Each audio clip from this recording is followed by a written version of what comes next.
Hello friends, ഇത് വീക്കെൻഡുള്ള കലാപരിപാടികളാണ് കേട്ടോ. കാരണം വീക്കെൻഡ് എന്തെങ്കിലും ചെയ്ത് വെച്ചിനെങ്കിൽ സ്കൂളുള്ള സമയത്ത് എനിക്ക് സ്കൂൾ സ്നാക്സ് ആയിട്ട് അവർക്ക് ഇത് കൊടുത്തു വിടാം.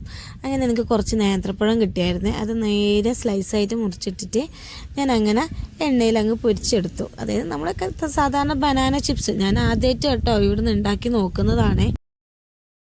എനിക്ക് കിട്ടിയ ബനാന ഇച്ചിരി മൂത്തതായിരുന്നു. അതായത് പഴുത്തിന് വയ്ക്കുമ്പോൾ പഴുത്തിട്ടില്ല, പച്ചയാണ് വയ്ക്കുമ്പോൾ പച്ചയല്ല, അതിൻ്റെ ഒരു മിഡിലുള്ള ബനാനയായിരുന്നു കിട്ടിയത്. പക്ഷേ ഞാൻ ഉണ്ടാക്കി നോക്കിയാലും അത്യാവശ്യം ഒരു ഇച്ചിരി മധുരവും ഇച്ചിരി ഉപ്പും ആയിട്ട് നല്ല രീതിയിൽ വന്നായിരുന്നു. ക്രിസ്പി അത്യാവശ്യം നല്ലൊരു ക്രിസ്പിയും അതിൽ സാധാരണ നമ്മൾ ബനാന ചിപ്സിൻ്റെ പോലെ അത്രക്കും നേർങ്ങനെ ആയിരുന്നില്ല ഞാൻ കട്ട് ചെയ്തത്. അത്യാവശ്യം വലുപ്പമുണ്ടായിരുന്നു. കാരണം ഞാൻ നമ്മളെ ചോപ്പറൊന്നും ഉപയോഗിച്ചിട്ടില്ല.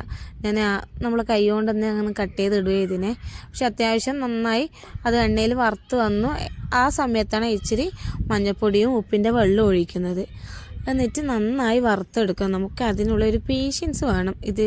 ഇങ്ങനത്തെ ചിപ്സെല്ലാം ഉണ്ടാക്കുമ്പോൾ ആ ഒരു ടൈമിന് പ്രാധാന്യമാണ്. അങ്ങനെ നമ്മൾ ബനാന ചിപ്സ് ആയി കേട്ടോ. കാരണം ഇതേപോലെ ആക്കി വെച്ചാൽ എനിക്ക് പിന്നെ നമ്മളെ സമയമാകുമ്പോൾ സ്കൂളിൻ്റെ സ്നാക്സിൻ്റെ സമയമാകുമ്പോൾ ഇത് ബുദ്ധിമുട്ടില്ലാണ്ട് കൊടുക്കും. പിന്നെ സ്കൂൾ വിട്ട് വന്നാലും അവർക്ക് എടുത്ത് കഴിക്കാവുന്നതേ ഉള്ളൂ. അപ്പോൾ thank you for watching. By.